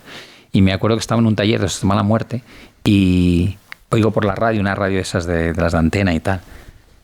Y le digo al mecánico, ¿qué dicen? Y me dicen, no, que por lo visto una avioneta se ha estrellado contra un rascacielos en Nueva York. Digo, vale. Y a medida que iba poniendo el oído, digo, ¿una avioneta? ¿No han dicho avión? No puede ser un avión. Y ya cuando vimos lo del segundo avión y tal, digo, un segundo avión. Y además ha dicho Torres Gemelas. Y entonces dije, mira, cierra el capó, que me vuelvo a la oficina. Y cuando llegué me encontré un panorama horroroso. Y entonces en aquel momento lo que ocurrió es que la bolsa americana cerró, dejó de cotizar. Y el resto del mundo seguía abierto, ¿no? Con lo cual, yo estaba comprado de bolsa europea, que colapsó, y vendido de americana, que no cotizaba. Entonces nos llamaban los clientes institucionales y nos decían, bueno, ¿cómo vais? Los que han invertido dinero en tu fondo, claro. Y digo, pues mal. Ya, pero ¿cuánto perdéis? Es que no lo sé. ¿Cómo no lo vas a saber? Digo, no. Solamente puedo valorar la mitad de la posición, que es la que está comprada, y el mercado está colapsando. Y la otra pata, la otra pata es que no cotiza. ¿Y cuánto va a bajar? Digo, yo cómo lo voy a saber. Y al día siguiente volvían a llamar. Y claro, cada día que pasaba, con la bolsa americana cerrada, se ponían más nerviosos Y esa tensión te la pasan, claro. Y si cierro y si saco mi dinero, digo, es que no puedo liquidar la posición. Es que no hay mercado para liquidarla. Y entonces, bueno, teníamos al jefe de ventas que se pasaba el día intentando pasarnos llamadas, yo intentando hacerme el loco, como diciendo, a mí no me mires, yo no pienso ponerme otra vez a que el cliente se desahogue conmigo. Y en ese momento, pues descubres dónde están tus límites, ¿no? No es un tema de conocimiento, es un tema de aguante, es un tema de estrés. No sabes si va a estar cerrada una semana, 2 semanas, un mes. Se hablaba de que en ese momento iba a haber más atentados, se hablaba de que iba a haber atentados en Europa, que iban a atacar, pues yo qué sé, el canal de Isabel II con productos tóxicos. O sea, en aquel momento, después de haber atacado a las Torres Gemelas, la sensación que daba es que el mundo entero era susceptible de ser atacado por facciones terroristas, ¿no? Y había pánico. De hecho, luego pasó los atentados en el metro, sí. En Londres, etcétera. O sea, que efectivamente no era exagerado el escenario que se pintaba. Y ahí se pasa horrorosamente mal porque estás ante una situación contra la que no te has podido preparar, ¿no? Y yo creo que es una de las lecciones buenas de mi carrera, ¿no? Y a partir de ese momento yo siempre dije una frase de todo es posible. O sea, esto que antiguamente vas con la idea de esto nunca pasará, yo siempre digo, ya olvídate, esa frase no la puedes decir. Y cuando llegó el petróleo negativo en el COVID, yo les decía, esto es otro ejemplo. O sea, si me hubieses preguntado hace 20 años, ¿puede ser que cotice el petróleo en negativo? Y te hubiese dicho, no tienes ni idea de finanzas, es imposible. Y ha pasado. Con lo cual, en 2008 fue otra lección de esas durísimas, ¿no? de que podía colapsar el sistema y quebrar muchos bancos en pocos meses. Tampoco te parecía factible. Así que, bueno, vas acumulando experiencias que te preparan para esos cisnes negros que se leen en los libros, como el de Taleb. El de Taleb. Pues yo he vivido muchos. O sea, no es que los haya visto. Viví Fukushima, cuando el tsunami arrasó la central nuclear. Y de repente dices, oye, estas cosas pueden pasar. Ahora, no abogo porque pasen, pero miro lo que está ocurriendo en Irán, en el estrecho de Hormuz, y cuando me preguntan, digo, no, yo le asigno muy poca probabilidad, pero hay una probabilidad de que esto acabe muy mal. Entonces, ¿por qué? Digo, porque he visto acabar muy mal otras muchas veces. Entonces, asigno poca probabilidad, pero le asigno una pequeña de que pueda haber pues una guerra nuclear, que pueda haber un zumbao que lance una bomba sucia o que consiga un arma nuclear de Corea del Norte, o que esto se prolongue. Nadie pensaba que la guerra en Ucrania iba a durar 4 años, si está durando, ¿no? Dices, bueno, este conflicto, como dice Donald Trump, va a acabar en breve. Digo, pues a lo mejor tú quieres que acabe en breve, pero has pegado una patada a un avispero, han salido las avispas y las avispas no quieren volver al avispero, sino que van a seguir dando guerra. Con lo cual, ahora tienes un marrón, tienes elecciones en noviembre, tienes un problema con la inflación. Cuando vengan los siguientes 2 datos van a ser la bomba. Se habla de hasta un 1% de subida en el próximo mes por el tema de la gasolina. Digo, lo que más daño te hace en efectos electorales es la inflación, porque hay un 60% de la población de Estados Unidos que le cuesta llegar a fin de mes, o sea que no tiene capacidad para hacer frente a $1.000 de gasto extra. Eso te da una idea. Tendemos a mirar los datos en medias y es totalmente erróneo, porque claro, la media, como tienes gente, el 1% de la gente más rica tiene casi el 80% del patrimonio, al final dices, claro, la media sale muy bien, pero la realidad de la población es otra.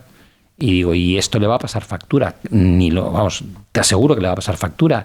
Con lo cual dices, ahora tienes 8 meses por delante o 7 meses por delante para ver cómo te sales de una guerra que has iniciado acompañando a Netanyahu, que te está costando muchísimo en el plano económico. Se habla de $1.000 millones diarios solamente para financiar esto. Estás destinando parte de los recursos que querías tener en torno a Taiwán para traerlos aquí. Europa lo mismo, dejando de apoyar en parte a Ucrania para traer recursos como el portaaviones francés aquí a la zona del estrecho de Hormuz. Y dices, Irán de momento sigue atacando los barcos que transitan, sigue bombardeando embajadas, centrales de petróleo y también puestos militares de Estados Unidos, bases militares. Dices, ¿cuánto va a durar? Imagínate que esto dura unos cuantos meses. Pues estás hablando del tema político de Trump, del impacto económico brutal en inflación y en actividad económica, y una región que cada vez está más involucrada, que es un sitio donde se produce una de las proporciones más grandes de petróleo del mundo y que transita la mitad de la energía del mundo por un espacio de 50 kilómetros de anchura, que está plagado de minas y donde Irán tiene lanzaderas móviles que pueden bombardear o atacar a esos barcos. De repente acabas de convertir una situación inestable en una situación peligrosísima, y no sabes cuándo vas a salir de ahí. Y ya se empieza a hablar de si el Banco Central Europeo tendría que subir tipos para controlar la inflación. Se habla de las medidas de los 400 millones de petróleo que sacas de las reservas estratégicas para intentar controlarlo, pero eso te da control para 20 días de tránsito, pero la gente no entiende que no son 20 días que puedas extraer directamente. No puedes sacar más de 3 o 4 millones de barriles diarios por la infraestructura, con lo cual estos van a estar durante meses sacando de reserva estratégica cuando tú lo necesitas en el plazo corto. Tienes a China que importa una cantidad ingente de petróleo, casi la mitad viene de Oriente Próximo, lo mismo que Japón, Corea del Sur. Y dices, ¿qué pasa si las economías asiáticas empiezan a ralentizarse a raíz de este problema? Porque eso afecta a nivel global. No sé, de repente es como, si te quieres poner a desarrollar el escenario feo, tienes un montón de material para generar un entorno muy peligroso. Y las bolsas no han bajado nada. Las bolsas están a 4, 5, 6% de máximos históricos. Entonces dices, bueno, ¿está el mercado preparado? Digo, no sé si el mercado está preparado, no sé lo que va a ocurrir, pero mi percepción de la experiencia que yo traigo es lo que mucha gente dice que no puede ocurrir. Yo digo que no es probable, pero claro que puede ocurrir. Y como ocurra, yo ya he estado en esas situaciones y ya sé lo que pasa en esas situaciones. Entonces simplemente digo, vale, las decisiones de lo que voy a hacer las tomo ahora, cuando la gente está todavía tranquila. Lo que no puedes hacer es tomarlas el día que te levantas y descubres que ha habido el uso de un arma nuclear, por ejemplo. Ese no es el momento de tomar las decisiones de inversión. O sea, tienes que tener localizada la puerta de salida ahora y saber cuál va a ser tu estrategia de cobertura ahora. Que no quiere decir que la ejecutes, pero tienes que conocer ahora. Buscas la puerta de emergencia al entrar en el local, no la buscas en pleno incendio, que ahí todo el mundo la está buscando. Entonces, esa es un poco a lo mejor mi filosofía, ¿no? Y es lo que me permite sobrevivir en entornos muy complejos. Pero es más bonito no pensar que nunca va a haber un entorno complejo, claro. ¿Quiénes son los listos que pueden sacar tajada de este entorno que se está dando ahora? Bueno, los listos yo te diría que ya llevan tiempo mostrando su preparación. Ahí tienes a Warren Buffett, ¿no? Todo el mundo dice, Warren Buffett es el mejor inversor de todos los tiempos. Digo, venga, vale. Alguno te dirá que es David Lynch, pero bueno, Warren Buffett. Un tío que ha batido al S&P 500 en cantidades ingentes durante 60, 70 años. Digo, vale, ¿qué tiene ahora? 380.000 millones en liquidez. La cantidad más grande en términos porcentuales a los assets del fondo invertidos en letras del tesoro. Y dices, vale, ¿qué te está diciendo? Que a estos niveles no le compensa estar invertido. Porque cuando tienes 380.000 millones listos para poder usarlos, es que crees que va a haber una gran oportunidad de inversión más adelante. Y esa gran oportunidad de inversión encaja con un mercado que caiga mucho. Con lo cual dices, el primer tío al cual elogias y lo pones como un referente, dices, pues fíjate lo que está haciendo. Está preparando pasta para... O sea, tú vas en el coche y ves, el tío va al lado contigo y lleva el casco puesto, coderas, hombreras, rodilleras, guantes, traje ignífugo, cinturón cruzado y agarrado. Y tú dices... ¿Estás bien? Sí, estamos bien, pero nos la vamos a pegar. Tú tranquilo que no. Digo, pues mira cómo va. Tienes a Ray Dalio, otro tío que te está diciendo que estamos en la fase final del imperio y que, por desgracia, la mayoría de las veces que cae un imperio no lo hace de forma pacífica. Hay guerras civiles, hay conflictos internacionales, y ha estudiado los últimos 1500 años y te dice, ya estamos en esa fase. Tienes a Jamie Dimon, que es el CEO del mayor banco de Estados Unidos, que es JP Morgan, que hace una semana te ha dicho, veo muchísimos paralelismos en el momento actual con lo que vivimos en la fase final del 2007 antes del colapso del 2008. Con lo cual dices, no me digas que no te están avisando, estos no son los típicos zorros que están escondidos para aprovecharse, no, te lo están diciendo. Tienes a Michael Burry, que es el que predijo, del que se hizo la película de Big Short, ¿no? Del gran colapso inmobiliario en el año 2008, que lleva diciéndote, señores, esto va a acabar fatal. Y ya está apostando a la baja. Entonces ya tienes información de gente que es muy buena, que te está diciendo, yo ya me estoy bajando, o yo ya estoy fuera, o ya estoy protegido. Lo que pasa es que, bueno, luego tienes a los vendehumos que no han gestionado la vida, que te dicen, ¡guau, esto es una maravilla, tira para adelante, vamos, genial! Digo, vale, genial. Hasta Yardeni, que es un tío muy alcista, empieza a hablar de que puede haber correcciones de un 10 a un 20% a la baja, que ha aumentado la probabilidad de corrección severa. Dice, bueno, si te molestas en leer a los referentes de mercado, a la gente que lleva toda la vida gestionando, hemos nombrado a varios y dices, esta gente acumula desde 40 a 70 años de historia invirtiendo. O sea, que hay algunos que dices, que macho, que llevan invirtiendo desde mucho antes de que tú nacieses. Pues para mí, creo que hay que tener esa capacidad de reconocerles que la experiencia es un grado. Y cuando todos ellos coinciden, digo, oye, mira, me siento más cómodo siendo muy prudente a estas alturas y muy conservador. No me importa, que no ganar dinero no es un problema. El problema es perderlo, perder mucha cantidad. A mí no dejar escapar una oportunidad, bueno, ya surgirán otras, ¿no? Pero quedarte enganchado... La gente tiene que entender que las crisis son los mejores momentos para invertir a largo plazo. Es decir, cuando se da un colapso, cuando baja un 50% a la bolsa, compras el doble de lo que podías comprar antes, con el mismo dinero. Y si vuelve a donde estaba, ganas un 100%. Es que es la bomba. Por eso que llamamos la convexidad, ¿no? Pero para poder hacer eso, no te puede pillar la ola. Tienes que haber sabido refugiarte y protegerte antes para aprovechar esa oportunidad. Con lo cual las crisis simplemente depende cómo te pillen, ¿no? Pueden ser desastrosas o pueden ser momentos idílicos para meter tu dinero y en unos pocos años haberlo duplicado. Y esa mentalidad creo que es la que debe tener la gente, ¿no? Pero buscamos la dopamina, buscamos el retorno inmediato, buscamos la satisfacción presente, la falta de esfuerzo, poco análisis, dejarte llevar por el de al lado que a lo mejor no sabe mucho más de lo que sabes tú, pero lo dice con mucha convicción. Bueno, es el mundo en el que estamos. Has dibujado un panorama que me imagino que es un panorama difícil, me lo imagino como belicoso. Y ahora me imagino a un señor, una joven, que está viendo estos vídeos en internet de decir, venga, puedes petarlo, 8 de cada 10, no sé qué, y estás invirtiendo, tú estás haciendo tus ahorros y dices, venga, voy a jugar a ser trader. Voy a jugar a dar un siguiente pasito. Ya no solamente invertir en cosas que tienen más o menos seguridad, sino voy a intentar hacer algo de trading. ¿Qué 3 tips? O sea, si ahora yo soy el genio, como calvo que soy, el genio de la lámpara, decir, te voy a conceder 3 deseos como trader novato, ¿qué 3 consejos le darías? El primero, que entienda la realidad. Y básicamente hablamos de... Si tú me preguntas, Pablo, ¿yo puedo aprender a invertir? Te digo, sí, 100%. ¿Puedo conseguir retornos positivos? Sí. No lo dudes, sí.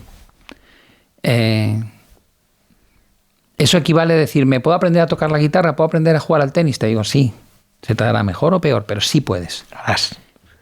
La segunda pregunta que va ligada a esa pregunta del trader, ¿no? Digo, ¿puedo ganarme la vida haciendo trading? Te digo, no. Y dices, hay gente que se la gana. Digo, ya, no. ¿Puedo ser Alcaraz? No. O sea, la respuesta sencilla donde aciertas 999 veces sobre 1000 es no. Y luego hay uno que es Alcaraz, ¿vale? O sea que te equivocas con uno. Pero la respuesta rápida es no. ¿Puedo tocar la guitarra como Paco Lucía? No. Alguno llega. Y dices, vale, ¿puedo ganarme la vida haciendo trading? No. ¿Pero por qué? Digo, en primer lugar, ¿cuánto capital tienes? Porque para ganarte la vida haciendo trading no puedes invertir 1.000 pavos, ni 5.000. Tienes que tener un capital grande. Segundo, a nivel psicológico tienes que tener una preparación extraordinariamente compleja. Porque esto no va ya de parte de tecnicismos de cómo hago la entrada y la salida al mercado. Es que el nivel de estrés que te va a suponer esa actividad va a ser enorme. Y normalmente la gente no tiene esa actitud ni esa capacidad para gestionar el momento complejo. No todo el mundo puede tirar un penalti como vimos el otro día en el Barça en el minuto de descuento y meterlo bien, ¿sabes? Pensaba que ibas a decir Vinicius ayer. Que... No, Vinicius la cagó, pero estaba viendo el chavalín del Barça cómo lo metía y digo, hace falta mucho talento para en un minuto de descuento cuando te juegas tanto meter el tal. Pero todos estos jugadores en su casa, en la portería que tengan en el jardín, seguro que lo meten todos. Porque ahí no hay factor psicológico, ahí no hay presión. Pero cuando tú te quieres ganar la vida haciendo trading, el factor psicológico va a ser monumental. Y hay muy poca gente preparada para ello. Ya no es solamente conocimientos técnicos. Con lo cual te diría, ¿cuánta gente conoces que se gane la vida haciendo trading? Digo, muy, muy pocos. Creo que con los dedos de la mano los cuento. Y llevo 40 años en esto. Con lo cual digo, no, creo que es dificilísimo. Entonces, ¿te quieres dedicar a hacer trading? Sí, me parece fenomenal. Pero sea realista.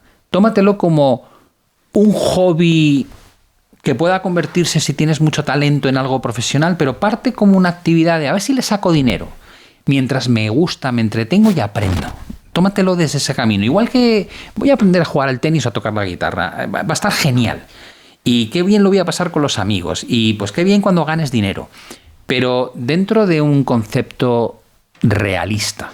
Porque si no, te vas a meter todavía más presión. O sea, la gente que me dice, no, me han despedido, me han pagado el finiquito. Y con esto pensaba abrirme una cuenta en un broker y vivir de esto. Y yo digo, o sea, que te has fumado.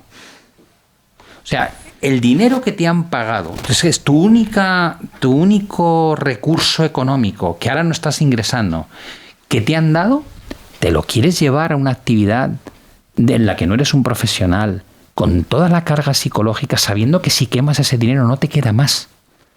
Digo, no te va a salir bien ni de coña. Es imposible que te salga bien. Yo me juego dinero que me sobra y es difícil. Y llevo 40 años. Digo, ¿qué estás pensando? No va a salir. Entonces, mi primer consejo es ser realista. El segundo consejo es, cuando tú quieres hacer este tipo de actividades bien, tienes que quitar el factor emocional de la ecuación. Y yo siempre pongo un ejemplo. Yo soy mal jugador de póker. No tengo amigos que juegan muy bien. Entonces yo digo, nos sentamos a jugar un domingo. Con ficha, ficha es muy aburrido. Con 10 euros. Y así pagamos la pizza. Digo, venga, genial, 10 euros. ¿Cambia algo el juego? No. Nos lo pasamos genial. Ahora si me dicen, pon 1000. Yo ya les miro con mala cara. Digo, 1000 euros, tío, esto no es ninguna broma. Si me dicen 100.000, les echo de casa. ¿Por qué? Porque el juego es el mismo, las reglas son las mismas, las cartas son las mismas, pero yo no voy a jugar igual con 100.000 euros puestos en la mesa que con 10. A la hora de hacer trading, si tú no eres profesional de esto, la única manera de quitar la parte de la emoción de encima es jugar con cantidades que no te generen ningún tipo de emoción. Es decir, yo les digo, pues mete una cuenta de 100 pavos y inviertes de 10 en 10. Y me dicen, joder, tío, de 10 en 10, te gano un 5% y no sé ni cómo calcularlo si no es dinero. Un 10% es 1. Te digo, genial. ¿Te afecta mucho perder un 10% o ganarlo? Me dicen, no, 1 euro, me da igual. Digo, perfecto. Esa es la cantidad que tienes que usar. ¿Por qué? Porque lo que intentas es generar una metodología, necesitas demostrarte que eres capaz de ganar y asumir pérdidas en una cantidad que no te implique nada. Porque si te implica mucho, ya no vas a hacer el juego igual. Con lo cual, empiezas con un riesgo diminuto. ¿Vale? Ese sería el segundo consejo clave. Y el tercer consejo es que tienes que estudiar. Es decir, nadie en ninguna profesión nace sabiendo. Yo no conozco a ningún médico que en primero de carrera venga un amigo a casa y le diga, me duele aquí en el abdomen, y diga, espera, que te voy a abrir con el bisturí a ver si es apendicitis. Digo, no, ni tampoco conozco a ninguno que esté en los primeros 6 meses de carrera de arquitectura y decida levantar un edificio de 3 plantas. Pero curiosamente en el mundo del trading, Conozco cantidad de gente que no tiene ni la más pajolera idea y te habla de que se va a ganar la vida haciendo esto. Y digo, ¿por qué pensáis que esta actividad es más fácil que el resto? Todo lo contrario, es mucho más difícil porque te estás jugando lo que más te importa, que es tu dinero. Entonces, si crees de verdad que puedes hacer esto sin dedicarle muchas horas al día y mucho estudio y mucho trabajo, te vas a estrellar. Entonces, no te lo tomes como algo a broma. Es algo súper serio, un aprendizaje muy complejo. Y tienes que tener la actitud, tienes que ir súper bien amueblado, decir, no me voy a gastar dinero, voy a estudiar como una bestia y encima sé que no me voy a ganar la vida con esto. Digo, y cuando empiezas así, la probabilidad de éxito es un poquito más alta. Aquí tenemos siempre en la gatera escondido un artefacto, una herramienta que nos encanta utilizar, que es una línea de la vida en la que tenemos 2 smiles y 2 puntos rojos, y nos encanta saber un poco de nuestros invitados, de su vida. ¿Cuáles han sido 2 momentos más jodidos rojos y cuáles han sido 2 momentos de smile? ¿Dónde colocarías, pensando un poco, Pablo, dónde colocarías esos puntos? Ponemos hasta los 100 años porque nos gusta pensar que de lo mínimo que van a vivir nuestros invitados son 100 años. Pues te diría que por aquí uno de los rojos gordos. Esto aquí pone 20. Este es 30. 30, 40, 50, 60. 30, 40. Yo te diría que por aquí va otro rojo. Y buenos. Este. ¿Y qué diablos el momento actual? Sí, señor. Momento actual. Supongo que quieres que te los cuente. Bueno, entre los 20 y entre los 10 y los 20 te diría que tuve un momento súper duro desde el punto de vista personal. Yo tengo una atrofia espinal crónica y es un momento a lo mejor en el que ya has madurado lo suficiente como para ser consciente de lo que se te viene encima, ¿no? Cuando eres más pequeño a lo mejor estás más arropado por familia, pero ahí empiezas una época de bullying en el colegio, de dudas de qué vas a poder hacer en la vida. O sea, no tienes las herramientas de lucha y lo que tienes es todos los miedos, ¿no? de yo no voy a poder hacer lo que hacen los demás, ¿no? Entonces te diría que es un momento muy complicado porque además ya no te dejas arropar tanto por la familia o al menos por los padres, porque ya te sientes como que tú mismo tienes que tener tu propio caparazón que te proteja. Y yo diría que es uno de los momentos más complicados de mi vida a la hora de reconocer pues que tengo que hacer un esfuerzo extra para conseguir lo mismo que el resto, ¿no? Y hasta que... Yo siempre digo que hay una frase que me define, ¿no? Y es el día que eres consciente de que no puedes decir no puedo y tienes que decir cómo lo hago. Esa frase que a lo mejor define ya sé que no voy a poder hacerlo como los demás, pero eso no es motivo para que no pueda hacerlo de otra forma. Llegar a entender eso e interiorizarlo es dificilísimo, porque por el camino está la negación, la rabia, la ira, el enfado, la decepción. Bueno, tienes que superar un montón de cosas. He marcado entre 25 y 30 porque es cuando empiezo a tener hijos. Yo los tuve muy jóvenes, o sea, empecé con 27 y con 30 tuve mis 2 primeros. Y creo que es una época muy bonita, te cambia la vida. Siempre digo que ese día descubres que esto no va de la Tierra y la Luna, que existe el Sol, y que tú te has pasado la vida en plan... giro yo en torno a mi pareja gira en torno a mí, o giramos uno en torno al otro y de repente aparece un astro gigantesco y dices, no, giramos todos en torno a eso, ¿no? Y te cambia la vida, te cambia las prioridades, te cambia la sensación del afecto, el amor, entiendes mejor a tus padres. Hasta que no eres padre yo creo que no entiendes a tus padres, con lo cual creo que es una época muy bonita. La otra que he marcado cerca de los 40 es cuando doy ese punto de soy infeliz con todo aquello que había querido conseguir. O sea, ha sido como persigo una meta, la consigo y de repente no me llena. No es inmediato, o sea, durante 10 años disfruto muchísimo del éxito, pero a partir de ahí es un poco esa reflexión interna que te obliga a decir, pues tío, si no eres feliz, da igual que estés ganando mucha pasta aquí, tienes que plantearte otro camino. Y eso fue durísimo, asumir eso. Y luego el momento actual, creo que es... disfruto mucho de lo que hago. He sabido, o he tenido la suerte de dejar de gestionar profesionalmente, pero no quedarme desligado de los mercados. O sea, pasé de gestionar dinero de terceros, además del mío, a de repente decir, no, a partir de ahora gestiono solo mi patrimonio, pero voy a enseñar a la gente lo que he aprendido durante 40 años, ¿no? Y entonces voy a podcasts, o doy conferencias, o escribo la newsletter, o doy clases, y de esa manera sigues transmitiendo conocimiento, pero ya sin el estrés brutal de gestionar un fondo grande, ¿no? Que te exige una dedicación plena y un horario que es criminal.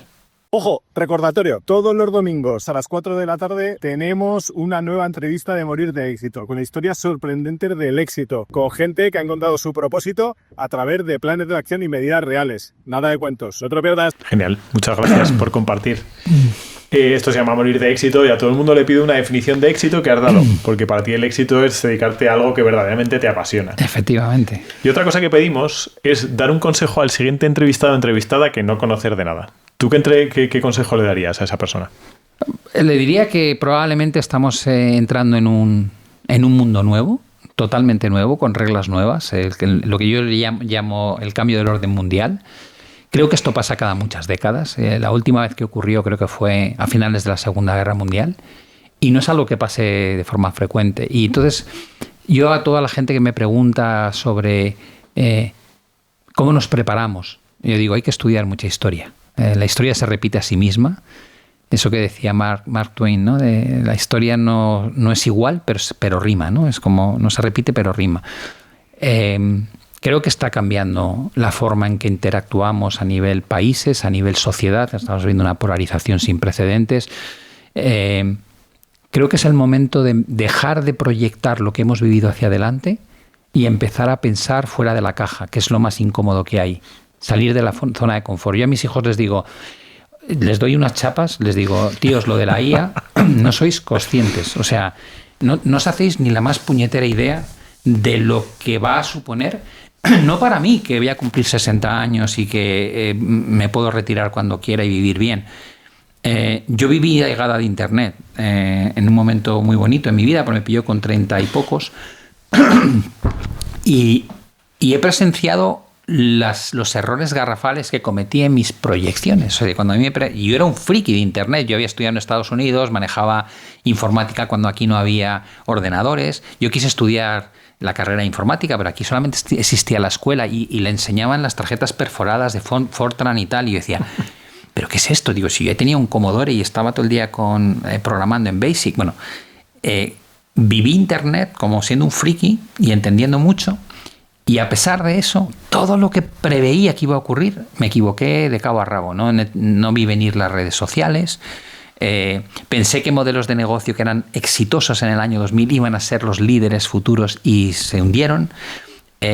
Las grandes compañías que hoy lideran los índices no existían más que Microsoft. Prácticamente los demás no existían. Todos surgieron después. No sé, fue como una especie de ¡wow!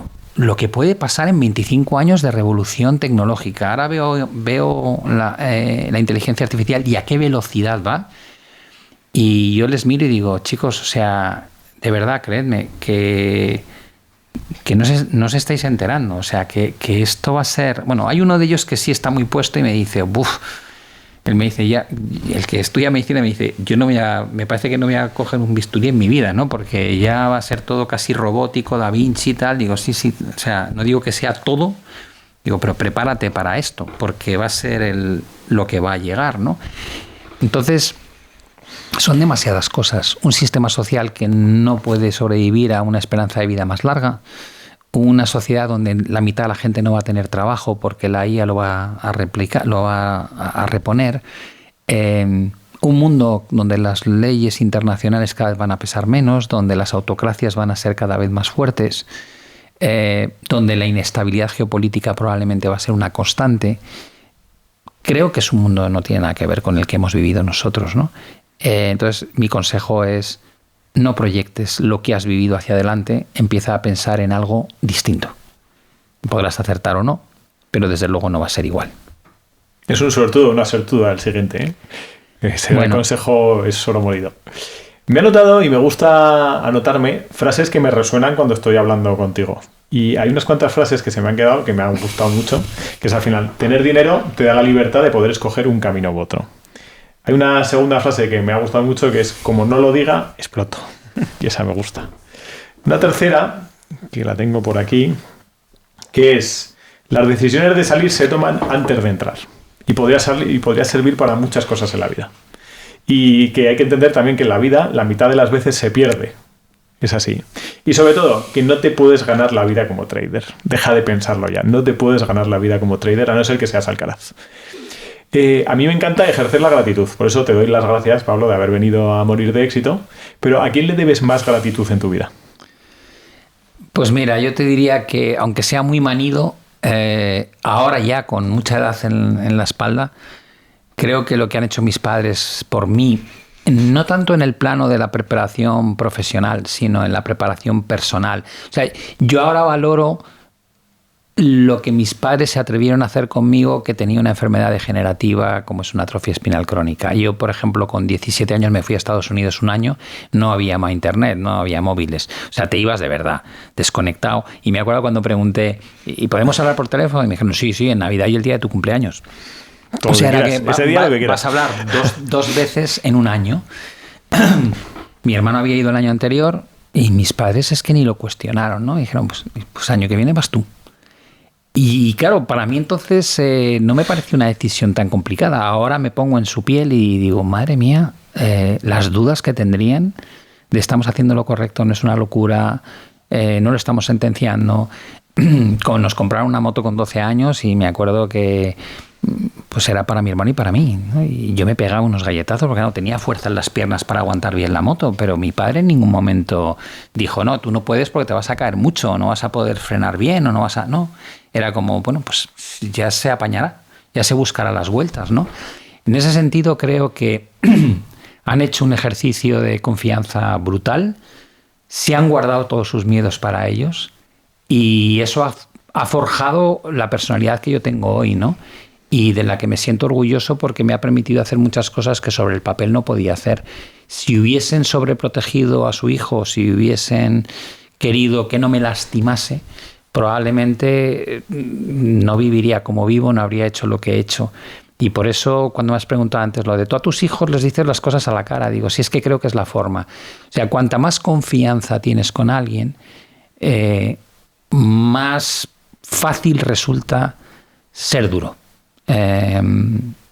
Y a todos nos viene bien que de vez en cuando nos pongan en nuestro sitio. Yo, como me dice mi mujer, dice, el día que se te suba mucho el pavo, te voy a meter un guantazo. Y digo, sí, hazlo, porque es que a nadie más se lo voy a aguantar que me lo haga. O sea, necesito que la gente de confianza a mi lado, si en un momento dado cree que me estoy pasando en algún aspecto, me diga, oye, hasta aquí. Eso es fundamental que tengas eso al lado, ¿eh? Es el entrenador ese que es casi medio padre, ¿no? De los tenistas, esto que ha habido con Sánchez. A mí me gusta mucho el tenis, ¿no? Lo de Ferrer o lo que pasaba con Tony Nadal, ¿no? Esa figura es crucial para que la personalidad del tenista, que vive en un entorno complicadísimo de mucha tensión, muchos éxitos, mucho dinero, tener esa figura al lado que te coloca en tu sitio y te dice, no, los piecitos en el suelo, ¿sabes? O sea, eres genial, eres el número uno, pero los pies en el suelo. Creo que eso es fundamental. Y ese papel creo que lo han hecho mis padres. Y también mi hermano, con el que me llevo solo un año, y como compartíamos pues pandilla, también jugó un papel de nada de condescendencia. Yo supongo que hacía más de sheriff de lo que decía, pero yo no lo veía. Y eso es muy de agradecer, ¿no? El que no me lo hayan puesto demasiado fácil, ahora lo agradezco mucho. Pablo, muchísimas gracias por venir a Morir de Éxito. Esta es tu casa. Muchas gracias, Michel.